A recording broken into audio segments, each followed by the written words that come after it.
Coucou tout le monde. Et oui, on doit faire le constat. Le constat de notre déviation du beau sens commun, de l'évidence, et de ce but existentiel, de s'associer à la nature, de permettre à la planète et au cosmos de se recycler sous la tutelle de l'homme, et ça ne s'est pas passé. Donc, le constat est grave, puisque nous sommes depuis tant d'années, tant de siècles en train de dévier, mais on a signé le contrat, le divorce avec la nature à la Deuxième Guerre mondiale et au début de ce qu'on a appelé la paix après. Donc, si on fait le constat, c'est fini. On doit voir donc toute la pollution qu'on a mise sur Terre, toutes les déviations du système social, toutes les déviations du système économique et tous ces complotismes de ce monde qui est en accord et qui camoufle son crime, en accord avec ce divorce de la nature qui fait qu'on on fait des réserves d'engins pour la guerre, on emploie l'énergie atomique et l'énergie soi-disant verte qui est juste le contraire, les éoliennes et les panneaux solaires, on emploie du plastique, oh oui, c'est devenu absolument terrible, tout ce qui est fait avec les énergies, enfin avec le système technologique, qui lui aussi est une perversion dont on aurait pu se passer et mettre ça peut-être que dans des laboratoires. Mais nous sommes arrivés à ça. Donc ce constat pourrait nous faire changer d'avis, mais on ne va pas changer d'avis par le constat. C'est simplement notre âme et notre esprit qui doivent se relier et dire maintenant j'aime vraiment la planète. J'aime d'être un être vivant, responsable de moi-même et responsable du monde autour de moi.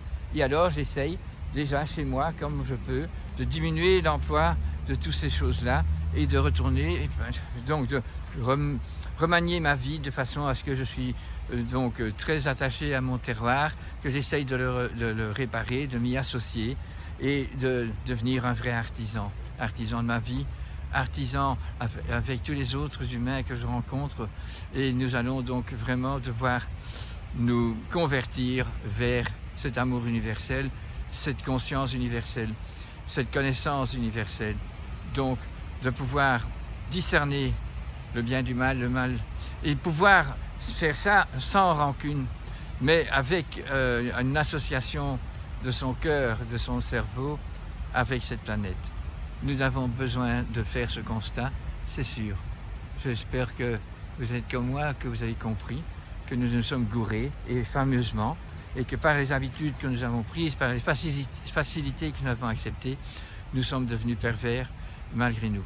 Et il y en a qui le font vraiment par eux-mêmes, mais même ceux qui ne le font pas par innocence, eh bien ils sont également participants à cette décadence. Participons maintenant à la renaissance de ce monde, à notre propre conversion vers le beau, le bien et vers la vraie connaissance. Je suis vraiment content d'avoir pu partager tout ça avec vous et j'espère que nous allons pouvoir, dans les moments qui viennent, faire ce reset, mais pas celui qu'on nous propose. Hein. Non, juste le contraire. Mais il est grand temps, parce que ce qui est occupé continue et à bon train. Et nous ne sommes pas assez nombreux encore à essayer. Et même si on essaye et on est d'accord, on doit encore trouver les moyens de se relever au quotidien.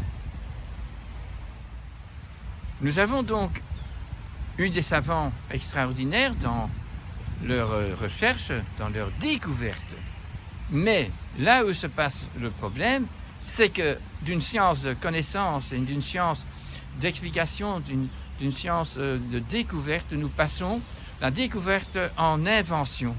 Des inventions qui ne sont pas pour le but de notre sagesse, qui n'a aucune sagesse, et donc on aurait dû s'abstenir et ne pas faire des inventions de nos découvertes.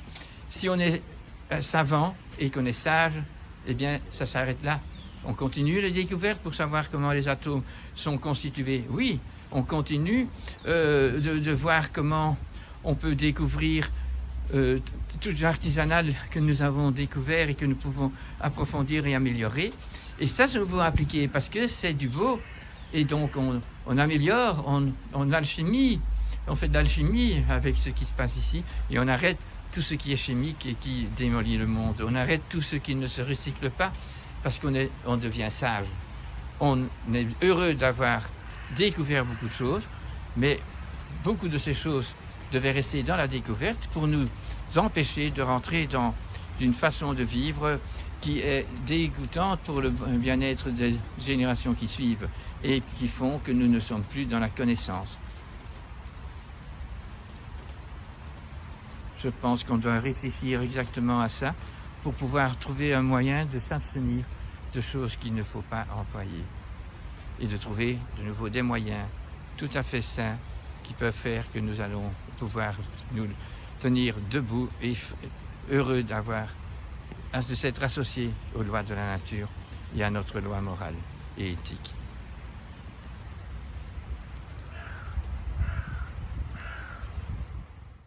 Désolé. C'est ma vidéo parmi ces 285 précédentes. C'est la plus lourde de toutes les vidéos dans ce sens, qu'elle nous met vraiment sur le iceberg. Le Titanic est arrêté et cet iceberg d'aujourd'hui est simplement un virus qu'on a appelé Covid-19. Donc heureusement qu'il est arrivé celui-là, parce qu'il nous met vraiment devant notre responsabilité et devant le fait qu'il faut voir les choses telles qu'elles sont. Et c'est comme ça. Nous ne pouvons pas en sortir si nous ne transformons pas notre société. Si nous redevenons des civilisations, nous pourrions peut-être en sortir. Et je suis content de voir dans une publication que j'ai vue ce matin, tout par hasard, de Boris Cyrulnik, un psychothérapeute, qui nous dit ceci: si on repart comme avant, un siècle d'épidémie nous attend. Comment réagir? Comment trouver un nouveau cap dans cette période désorientée? Le célèbre neuropsychiatre qui publie Des âmes et des saisons prône un virage indispensable, une renaissance pour réinventer notre relation avec la vie, la nature, les autres. Le constat est donc bien net.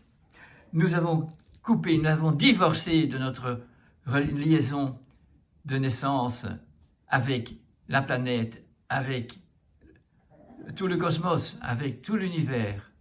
Nous avons renoncé à notre relation avec le spirit, l'esprit, le ciel. Et nous avons continué, ce qui nous a amenés à ce que nous avons maintenant. Et nous voyons que nos gouvernants encore, et nos scientifiques encore, continuent d'inventer des fausses solutions ou des moyens pour continuer dans le chemin que nous avons pris et qui est tout à fait erroné, qui nous amène maintenant vraiment, on touche le mur et notre Titanic est bloqué et nous pouvons faire maintenant de nouveau des petits bateaux, nous pouvons de nouveau nous relier avec la planète. Parce que vraiment, ce qui est là, nous sommes des Homo sapiens, nous sommes donc des animaux, mammifères, extrêmement fabriqués au niveau organique, mais nous devons penser. Et penser, nous avons les moyens, nous pouvons imaginer, nous pouvons nous relever. Nous sommes donc un esprit incarné qui doit, dans sa pratique du jour, être raisonnable, conscient, responsable, vertueux. Et ce qu'il fait, c'est des œuvres subtiles. Il a son libre arbitre. Il a sa haute destinée, son but élevé. C'est-à-dire que tout acte que nous faisons ici devrait être des œuvres qui font que du bien et qui augmentent